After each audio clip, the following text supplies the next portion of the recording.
నామినేషన్ల పర్వం కూడా మొదలైంది. ఇవాళ భువనగిరి బీఆర్ఎస్ ఎంపీ అభ్యర్థి నామినేషన్ దాఖలు చేస్తున్నారు. మాజీ మంత్రి జగదీష్ రెడ్డి నామినేషన్ కార్యక్రమంలో కూడా పాల్గొంటున్నారు. మాటల యుద్ధం కొనసాగుతుంది. నిన్న భువనగిరి కాంగ్రెస్ అభ్యర్థి నామినేషన్ ర్యాలీలో కూడా సీఎం రేవంత్ రెడ్డి ఘాటైన పదజాలంతో మాట్లాడుతున్నారు.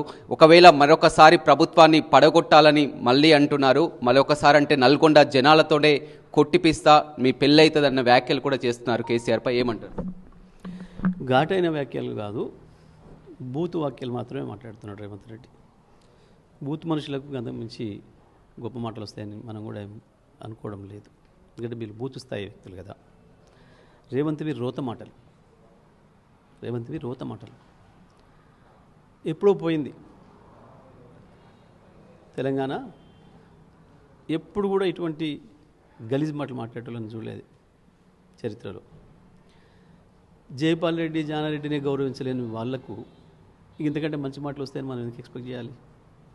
చనిపోయిన వాళ్ళ గురించి వెళ్ళి కూడా తక్కువ చేసి మాట్లాడి పదే మధ్యన జైపాల్ రెడ్డి, జానారెడ్డిని కాదు నేను అంటే, జైపాల్ రెడ్డి, జానారెడ్డి చేతగాని వాళ్ళనా, తప్పుడు పనులు చేసిన వాళ్ళనా, అసమర్థులనా? ఏం చెప్పదలుచుకున్నాడు రేవంత్? లేకపోతే తను వేదవనని చెప్పదలుచుకున్నాడా? వాళ్ళు మంచోలే కానీ నేను వేదవనని చెప్పదలుచుకున్నాడా? లేదా వాళ్ళు చేతగా నాయాలని చెప్పదలుచుకున్నాడు? ఏం చెప్పదలుచుకున్నాడు? దాంట్లో రేవంత్ అర్థమైంది అసలు. ఇక అటువంటి వాడు ఈ రాజకీయ ప్రత్యర్థుల గురించి వెళ్ళి గౌరవంగా మాట్లాడతాడని మనం ఊహించడం కూడా అనవసరమైన మాటలు అనిపిస్తాము. ఇంకొకటి, ఎవరిని ఎప్పుడు ఎట్లా వాడుకోవాలనో, ఎట్లా తొక్కేసుకుంటూ పోవాలనో బాగా తెలిసినవాడు.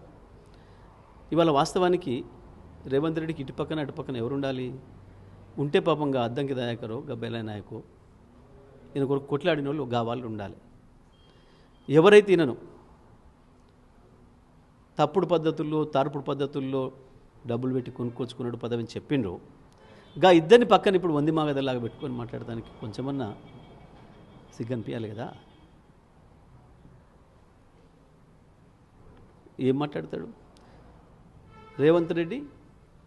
జానారెడ్డి, జైపాల్ రెడ్డిలు నాలాగా బ్లాక్మెయిల్ చేసి డబ్బులు సంపాదించరాలేదు, అట్ట సంపాదించిన బ్లాక్మెయిల్తో సంపాదించిన డబ్బులతో పదవి కొనుక్కోవడం రాలేదు, అందుకనే వాళ్ళు చేతగానులని చెప్తున్నాడా?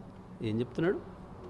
గతంలో మీరే చూసినారు, మీ ఇంటర్వ్యూలలో చెప్పిన చాలా సందర్భాల్లో వెంకటరెడ్డి, రాజగోపాల్ రెడ్డి ఒక్కసారి ఆ సీన్లను మళ్ళీ చూపించాడు ప్రజలకి.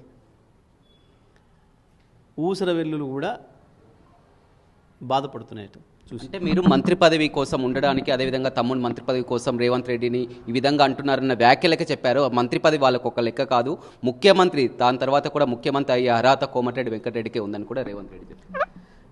రేవంత్ రెడ్డి చెప్పింది ఎవరికి అర్థం కావాలో వాళ్ళకి అర్థమైంది. బహుశా బట్టి మిక్కునాకు, ఉత్తమ్కో, శ్రీధర్ బాబుకో, మాకెవరికి అర్హత లేదు, ఇద్దరికే ఉంది. మాకు ఎప్పుడు ఏ క్షణం అంటే ఆ క్షణం పార్టీకి ద్రోహం చేయగలిగిన వాళ్ళం, మాకు మాత్రమే అర్హత ఉంది. బ్లాక్మెయిల్ చేయగలిగిన వాళ్ళం, ఎప్పుడైనా ఏదైనా అనగలిగిన వాళ్ళం, పూటకో మాట మార్చగలిగిన వాళ్ళం. ఇక నా తర్వాత అంత గొప్ప శక్తి ఈయనకే ఉంది అని చెప్పదలుచుకున్నట్టున్నాడు ఆయన. మరి దాని మీద కాంగ్రెస్ వాళ్ళు మాట్లాడాలి. పొన్నం ప్రభాకర్ మాట్లాడతాడా, దామోదర్ రాజనరసింహ గారు మాట్లాడతారా, శ్రీధర్ బాబు మాట్లాడతాడా, ఉత్తమ్ రెడ్డి, బట్టి విక్రమార్కన, వాళ్ళు మాట్లాడాలి. మరి వాళ్ళకి ఎవరికి మొదటి నుంచి కాంగ్రెస్లో ఉన్నోళ్ళు కాబట్టి వాళ్ళకి అర్హత లేదు. ఈయన పార్టీ మారించినోడు ఈయనకి, లేదా ఒకటే పార్టీలో ఉండి ఇంకొక పార్టీకి ఓటేయమని చెప్పిన వెంకటరెడ్డికి. మీరందరూ చూసారు, మీ అందరూ సాక్షిగానే మునుగోడు ఎన్నికల్లో బీజేపీకి ఓటేయమని చెప్పిండు. ఈ పార్టీలో ఉండి ఆ పార్టీ ఏమని చెప్పే వాళ్ళని ఏమనాలి? ఒకటితో ఉండి ఇంకోటితో తిరిగి వాళ్ళని ఏమనంటారు? గా పదం ఉపయోగించాలి వీళ్ళకి. అటువంటి వాళ్ళకి మాత్రమే కాంగ్రెస్లో అర్హత ఉంది అని ఒక మాట చెప్పాలంటే, ఏదైనా ఒక పార్టీ బలహీనం ఉన్నప్పుడు ఇటువంటి అరాచక శక్తులకు అవకాశాలు వస్తాయి. కాంగ్రెస్ పార్టీ రాహుల్ గాంధీ చేతగాని నాయకుడు చేతిలో ఉంది కాబట్టి ఇటువంటి అరాచకవాదులు ఇవాళ రాజ్యం వెళ్తున్నారు. సినిమాలో విలన్లు కొద్దిసేపు పైకి వస్తారు చూడండి, వీళ్ళ పాత్ర కూడా గంతే. వీళ్ళది విలన్ పాత్రలు తప్ప వీళ్ళు ఇంకొకటి కాదు. వాళ్ళ భువనగిరిలో బీజేపీ అభ్యర్థి బూరా నర్సయ్య గౌడ్ని గెలిపించడానికే, కవితను జైలు నుంచి విడిపించడానికే ఇక్కడ ప్యామ మల్లేష్ని అభ్యర్థిని కూడా రంగంలో ఉంచారు. కానీ బీఆర్ఎస్ అంతా కూడా బీజేపీని గెలిపించడానికి ప్రయత్నం చేస్తున్నారని సీఎం రేవంత్ రెడ్డి చెప్తున్నారు. మెడకాయ మీద తలకాయ ఉన్నాడు, అందులో బుర్ర ఉన్నాడు, ఎవ్వడు కూడా మాట్లాడాడు. ఎందుకంటే మేము పెట్టిన అభ్యర్థి బలమైన అభ్యర్థి. మీ అభ్యర్థి కంటే, వాళ్ళ అభ్యర్థి కంటే మావాడు బలమైన అభ్యర్థి. నిజమే, మేము ఓ రెడ్డి అభ్యర్థిని పెట్టి ఉంటే మేము మా ఓట్లు గెలిచడానికి పెట్టిండు వాళ్ళకి ఉపయోగపడతారని చెప్తే కూడా నమ్మేవాడాం. ఇంత చెత్త మాటలు, చెత్త ఆలోచనలు. ఇవాళ ముగ్గురితో పోల్చినప్పుడు మా అభ్యర్థి చాలా బలమైనవాడు. సామాజిక పరంగా చూసినా, ఎట్లా చూసినా, వాళ్ళ క్యారెక్టర్ చూసినా, వాళ్ళ సీనియారిటీ చూసినా, మళ్ళీ 35 ఏళ్ళ నుంచి రాజకీయాలు ఉన్నవాడు, 40 ఏళ్ళ నుంచి వెళ్ళి బ్రహ్మాండంగా సిన్సియర్గా పనిచేసినవాడు, ఎక్కడ మచ్చలేనివాడు. నీ అభ్యర్థి నీ అధ్యక్షుని సంతకం ఫోర్జరీ చేసి సస్పెండ్ అయ్యి డిస్మిసల్ అయ్యండి నీ పార్టీ నుంచి అని చెప్పి మాట్లాడుతున్నారు అవతల. మీ పార్టీ వాళ్ళు చెప్తున్నారు. ఇటువంటి వాడు నీ అభ్యర్థి. ఇటువంటి అభ్యర్థులను పెట్టుకొని చీటర్లని, బ్లాక్మెయిలర్లని, జేబులు కత్తెలు పెట్టుకొని తిరిగేటోళ్ళని పెట్టుకుంది నువ్వు. నీ అభ్యర్థులు బలహీనంగా పెట్టుకొని మోడీకి సహాయపడుతున్నావు నువ్వు. నీకు మోడీతోనే అవగాహన ఉందనే విషయం ప్రజలందరికీ కూడా తెలిసిపోయింది. ఇవాళ ఒక్క మాట నువ్వు మోడీని అనలే, మోడీ నిన్నలే ఇన్నేళ్ళ రాజకీయ చరిత్రలో. కారణం ఏంది? ఇవాళ తెలంగాణకు వస్తే కూడా మోడీ కేసీఆర్ గురించే మాట్లాడుతున్నాడు. ఇంకా ముఖ్యమంత్రి కేసీఆర్ అన్న పద్ధతిలో మాట్లాడుతున్నాడు. ముఖ్యమంత్రి నువ్వు ఎన్ని దోసుకపోతున్నావో మోడీకి తెలుసు. నీ మూటలన్నీ ఎక్కడ మూట కడుతున్నావో మోడీకి తెలుసు. అయినా ఎందుకు చేస్తలేరు నీ పైన దాడులు? కారణం ఏంది? నువ్వు బహుశా రాహుల్ గాంధీకి పంపుతున్న పేరు మీద మోడీ కూడా పంపుతున్నట్టున్నావు నువ్వు. అందుకనే నీ పైన ఇక వాళ్తలేదు. మరొకసారి యాదాద్రి లక్ష్మీనరసింహస్వామి సాక్షిగా కూడా మాట ఇస్తున్న రైతులకు ఆగస్టు 15లోగా రుణమాఫీ చేయడం ఖాయం. అదేవిధంగా వచ్చే సంవత్సరం వడ్లను కొంటాం, బోనస్ 500 రూపాయలు కూడా అని యాదాద్రి లక్ష్మీనరసింహస్వామి ఆనగా చెప్పిండు రేవంత్. కొంచెమన్నా సిగ్గుండాలి కదా. ఆఖరికి దేవుళ్ళను కూడా మోసం చేసే పనైనా, దేవుళ్ళ పేరు చెప్పుకొని కూడా మోసం చేసే పనైనా. ఎన్ని వాయిదాలు పెట్టినావు ఇప్పటికీ? నువ్వే కదా, నీ నోటితోనే కదా చెప్పింది. డిసెంబర్ 9 6 గ్యారెంటీలు అమలు నువ్వే కదా మాట్లాడింది. ఆ తర్వాత మార్చినావు, జనవరిలో అన్నావు, ఫిబ్రవరి అన్నావు, మార్చి అన్నావు, పోయింది. ఇప్పుడు మళ్ళా ఎవడు నమ్మాలి ఇంకా నీ మాటల్ని? అర్థమైపోయినావు నువ్వేందో, ప్రజలకు అర్థమైపోయినావు. ఇక నువ్వు ఎన్ని అబద్ధాలు చెప్పినా ప్రజలు నమ్మరు. నేను యాదగిరిగుట్ట పేరును కూడా యాదగిరిగుట్టగా మారుస్తున్నాం, యాదాద్రి కాదని కూడా వ్యాఖ్యలు చేయడం. వీళ్ళకు గంత జ్ఞానం ఉంటే కదా, చరిత్ర తెలిస్తే, అవన్నీ తెలిస్తే మాట్లాడతారు. వాళ్ళకి అర్థం కూడా కాదు, యాదాద్రి అంటే కూడా అర్థమై చేస్తే కదా వీళ్ళకి. జేబులు కొట్టే వాళ్ళకి, కత్తెలు పెట్టుకొని తిరిగే వాళ్ళకి అంత పరిజ్ఞానం ఎక్కడ ఉంటుంది వీళ్ళకి? వాళ్ళ భువనగిరి పార్లమెంట్ను గెలిపిస్తే మూసి మొత్తం ఇక్కడ మొత్తం కలుషిత నీరుతో ఉన్నది, మొత్తం కూడా మూసి దానికి కూడా చెప్తానని కూడా వ్యాఖ్యలు చేయండి. ఇక ఎన్ని వ్యాఖ్యలు చేసినా ఇవి ఉత్త మాటలు, మోసపు మాటలు అనే సంగతి ప్రజలు గమనించారు. అన్ని వర్గాల ప్రజలు. ఎవరిని వదిలిపెట్టినావు నువ్వు? రైతుల్ని ఇట్ట నిలువున ముంచినావు, మోసం చేసినావు. కనీసం కేసీఆర్ గారు ఇస్తున్న రైతు బంధును ఆపి ఇంతవరకు రైతు బంధు కూడా ఇవ్వలేను. ఆ పైసలు ఏం చేసినావో ప్రజలు మాట్లాడుకుంటున్నారు. ఎవరికి కట్టబెట్టినావో, అందులో నుంచి కమిషన్లు ఎట్లా తీసుకుంటున్నావో ప్రజలందరూ కూడా మాట్లాడుకుంటున్నారు. యువతను మోసం చేసినావు. ఉద్యోగాలు రాకపోతే ఉద్యోగాలు వచ్చేంతవరకు 4000 నిరుద్యోగ వృత్తి అన్నావు. అప్పుడే నీ ఉప ముఖ్యమంత్రి మేము అనలేదు అని చెప్పేసి నెగ్గొట్టే పనిలో పడ్డాడు. మహిళలకు 2500 నెలకని చెప్పినావు, దాని మాటలు లేదు, ఊసెత్తుతలేవు. యువతలకు కళాశాలకు వెళ్ళే యువతలకు స్కూటీలు ఇస్తా, మీకు పెట్రోల్ ఖర్చు లేకుండా అని చెప్పినావు. మా అక్క పంపుతుంది, మా ప్రియాంకకు చాలా ఇష్టమైన కార్యక్రమం అని చెప్పినావు. మీ అక్క ఇద్దరు మాట్లాడినరు, అది నాటేట ముంచినావు. ఎవరిని వదిలిపెట్టిన విద్యార్థులు 5 లక్షల రూపాయల కార్డు ఇస్తే తమ్మి మీకు అని చెప్పినావు. కాలేజ్ విద్యార్థులు ఓటు గుంజుకోవడానికి, కొత్త పిల్లలు కాబట్టి, 18 ఏళ్ళు దాటిన పిల్లలు కాబట్టి వాళ్ళని కూడా మోసం చేసినావు. అన్ని వర్గాల ప్రజలు మోసం చేసినావు. వీళ్ళు వాళ్ళని కాదు, ప్రతి ఒక్కరిని మోసం చేసినావు. కనీసం కేసీఆర్ ఇచ్చిన వాటిని కూడా కొనసాగించలేవు.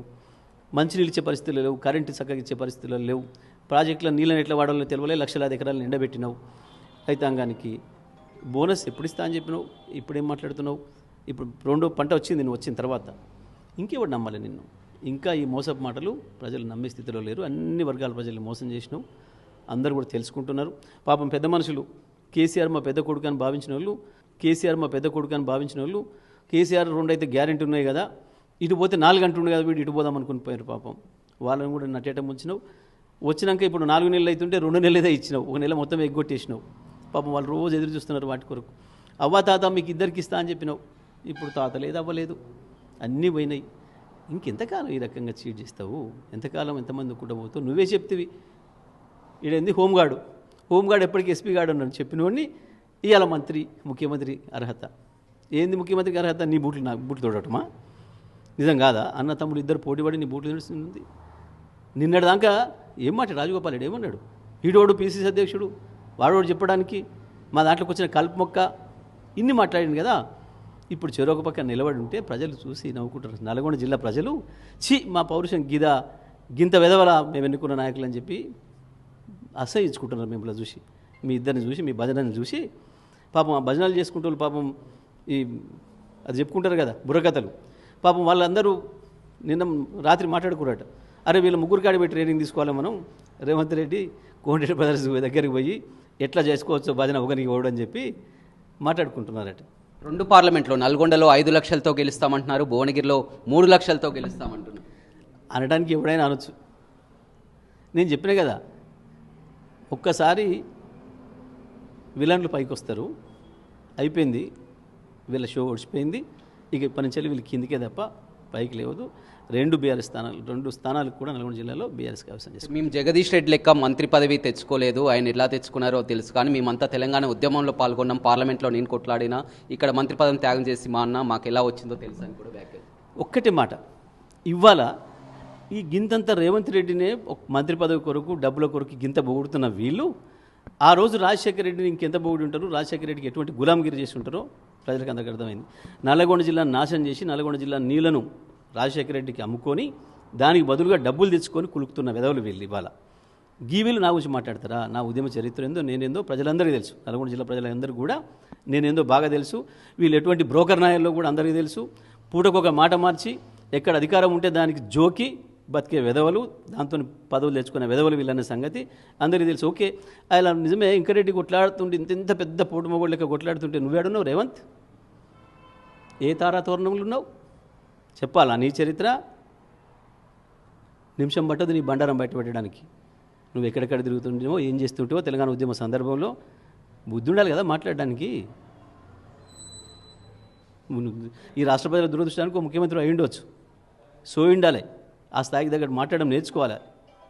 ఒక స్థాయి పెరిగినప్పుడు దానికి తగ్గట్టుగా ప్రవర్తించడం మనుషులు కూడా నేర్చుకోవాలి. అది కూడా రాని లిల్లీ పుట్ వీళ్ళు 100% అందులో సందేహం లేదు. కేసీఆర్ గారు చెప్పినట్టుగా మేము లిల్లీ పుట్లమే నిరూపించుకుంటున్నారు వీళ్ళు. తెలంగాణ ఉద్యమం కొరకు నేను కొట్లాడుతున్నాడు ఆయన చంద్రబాబు బూట్లు దూసే పనులు ఉన్నాడు, వీళ్ళు రాజశేఖర రెడ్డి బూట్లు దూసే పనులు ఉన్నారు. నేను కదా జైల్లో పోయింది తెలంగాణ కొరకు, నీళ్ళ కొరకు, నాగార్జునసాగర్ నీళ్ళ కొరకు తెలంగాణ ఉద్యమంలో ఏడబడినారు వీళ్ళిద్దరు. కానీ పదే పదే చెప్తున్నారు మరొకసారి ప్రభుత్వం పడిపోతుందని, మరొక్కసారి అన్నట్లయితే తెలంగాణ భవన్నే లేపేస్తామని వ్యాఖ్యలు. వీళ్ళ పని అదే కదా, వీళ్ళ పని ఎంతేం తెలుసు అందరి ప్రజలకి. వీళ్ళ పని కూలగొట్టడాలు, ఎండబెట్టడాలు, నాశనం చేయడాలు తప్ప వీళ్ళకి కన్స్ట్రక్షన్ రాదు, నిర్మాణం రాదు, నిర్మాణాత్మకంగా మాట్లాడడం రాదు అని తెలుసు. ఎవడు కూలగొడతాడు? ఇవాళ నువ్వు మాట్లాడిన చెత్త మాటలకి మంట మండి నీ దాంట్లోనే ఎవడు కూలగొడతాడు? నువ్వే అన్నావు నాకు ఎసరు పెడుతున్నారు పైనుంచి కింద నుంచి అని. ఎవడు పెట్టాలి ఎసరు? నీ పాటించలే పెట్టాలి కదా. నీ వెనకాలే ఉంది, నీ అహంకారానికి నీ భూత పురాణానికి తట్టుకోలేక నీ పార్టీ వాళ్ళే పెడతారు నీకు, ఎవడో కాదు, నీ పార్టీ నుంచే పెడతారు. రైట్, చూడొచ్చు ప్రజలంతా కూడా గమనిస్తున్నారని కేసీఆర్, అదేవిధంగా రేవంత్ రెడ్డి గతంలో అధికారంలో 6 గ్యారెంటీలు నెరవేరుస్తామని హామీ ఇచ్చారు, మరొకసారి ప్రజల్ని మోసం చేయాలని చూస్తున్నారు. మరి ఆగస్టు 15లోగా మళ్ళీ 2 లక్షల రుణమాఫీ అంటున్నారు. ప్రజలు ఎవరు నమ్మరు, ఖచ్చితంగా కేసీఆర్కే మళ్ళీ జనం పట్టం కడతారని కూడా పార్లమెంట్లో ఆ స్థానాలు కూడా కైవసం చేసుకుంటామని మాజీ మంత్రి జగదీష్ రెడ్డి చెప్తున్నారు.